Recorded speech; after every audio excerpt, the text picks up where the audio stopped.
Nandito na kami ngayon sa Barangay Tabgon, Mount Caglago. Ito nga daw ay nagkakaroon ng 776 steps. Kaya mga kagulang, tara, subukan natin kung ilan talaga to.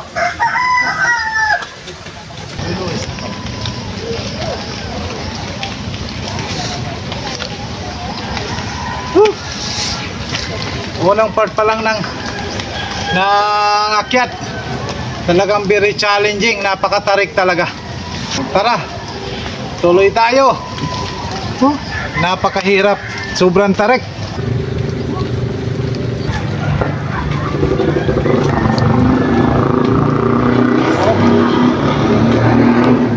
Kung makikita nyo mga kagulo, yan o, dito pa lang kami sa kalahati, pero kita na yung Barangay Tabgon, Karamuan.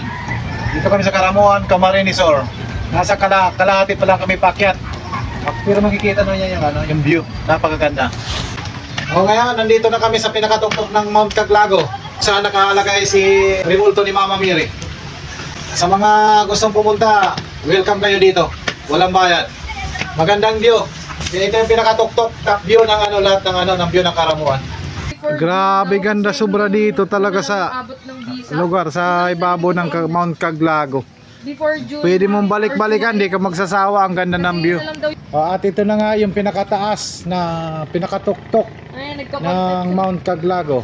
Ito kami ngayon sa Mount Caglago, Karamuan, Camarines Sur, Tabgon. Dito kami ngayon na mamasyal. Nasa bakasyon. Merry Christmas sa inyong lahat! Peace!